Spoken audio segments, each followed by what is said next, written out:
تو قریش کے بڑے بڑے جو سرداروں اور کھاتے پیتے لوگوں کو نبی صلی اللہ علیہ وسلم، تو یہ جو بڑے بڑے سردار اور کھاتے پیتے لوگ تھے، ان کو نبی صلی اللہ علیہ وسلم پر ایک اعتراض یہ بھی تھا کہ آپ کے گرد و پیش میں، یعنی ارد گرد ہماری قوم کے غلام، موالی اور ادنا طبقے کے لوگ جمع ہو گئے ہیں۔ وہ طعنہ دیا کرتے تھے کہ اس شخص کو ساتھی بھی کیسے کیسے معزز لوگ ملے ہیں، بلال، عمار، صہیب اور خباب، بس یہی لوگ اللہ کو ہمارے درمیان ایسے ملے جن کو برگزیدہ کیا جا سکتا تھا۔ پھر وہ ان ایمان والوں کو خستہ حالی کا مذاق اڑانے پر ہی اکتفا نہ کرتے تھے، بلکہ ان میں سے جس سے کبھی پہلے کوئی اخلاقی کمزوری ظاہر ہوئی تھی اس پر حرف گیریاں کرتے تھے، یعنی انگلی اٹھایا کرتے تھے، جن سے پہلے کبھی کوئی گناہ ہو چکا یا اخلاقی کمزوری کسی، ظاہر ہے ہر کسی سے گناہ ہو جایا کرتا ہے، اور اسپیشلی زمانہ جاہلیت میں بہت کچھ ہو چکا ہوتا ہے، تو ایسا نہیں کہ جب کوئی راہ راست پہ آ جائے تو اس کو اس کے ماضی کے طعنے دیے جائیں گے، لیکن یہ لوگ ایسا کیا کرتے تھے اور کہا کرتے تھے فلاں جو کل تک یہ تھا اور فلاں جس نے یہ کیا تھا آج وہ بھی اس برگزیدہ گروہ میں شامل ہے۔ انہی باتوں کا جو ہے نا جواب یہاں پہ دیا جا رہا ہے،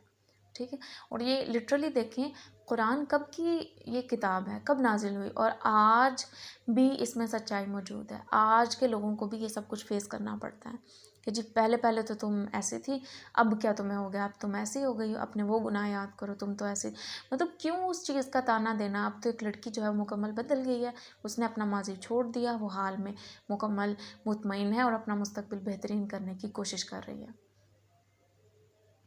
تو قرآن کی وہ آیت ہے نا کہ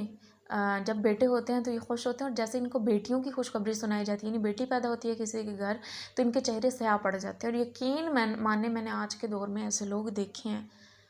کہ ان کو جب بیٹی کی خوشخبری سنائی جاتی ہے تو میں نے ان کے چہرے جو ہیں وہ سیاہ پڑتے دیکھے ہیں۔ سیم ایسے ہی دیکھیں کس قدر حق اور سچ والی کتاب ہے کہ ان سب چیزوں کا سامنا اس دور میں بھی کرنا پڑ رہا تھا صحابہ کو، صحابیات کو، اور اس دور میں آج بھی جو دین اسلام پہ چلنے کی کوشش کرے اس کو طعنے یہ دیے جاتے ہیں، اس کو ملامت کیا جاتا ہے۔ تو اللہ کا شکر ہے ساتھ ساتھ تسلیاں ملتی ہیں، ساتھ ساتھ جو مومنین ہیں ان کی صفات بتائی جاتی ہیں کہ وہ ملامت کرنے والوں کے ملامت سے نہیں ڈرتے، بلکہ وہ کیا کرتے ہیں، اس سے انرجی لیتے ہیں، مزید وہ آگے بڑھنے کا ان کو حوصلہ ہوتا ہے۔ کیوں ہم ملامت کرنے والوں کی ملامت کو دیکھیں؟ ہماری نظریں تو جنت پہ ہیں، ہم ان کو دیکھیں گے، مطلب دو ہی چیزیں ہیں نا، یا تو دنیا والوں کو رکھ لیں یا اللہ کو رکھ لیں۔ ایک چیز جب ٹھان لی کہ پردہ کرنا ہے، دین کی راہ پہ چلنا ہے، تو پھر لوگوں کی پرواہ نہ کریں۔ آپ جب تک خود مضبوط ہیں، طاقتور ہیں، کوئی آپ کو ہرا نہیں سکتا، آپ کو کسی اور کے سہارے کی ضرورت نہیں ماں سوائے اللہ کے سہارے کے۔ وہ پھر ایسے ایسے سہارے بناتا ہے کہ آپ کو ٹیڑھے میڑھے منہ والے جو لوگ ہیں ان کی ضرورت ہی نہیں پڑے گی، اللہ آپ کو بے نیاز کر دیتا ہے ان سے، اور آپ کی جو اندر سے انرجی ہوتی ہے جس کی وجہ سے آپ اتنی اسٹرانگ کھڑی ہوتی ہیں، ہاں میں شادی پہ بھی پردہ کر لوں گی،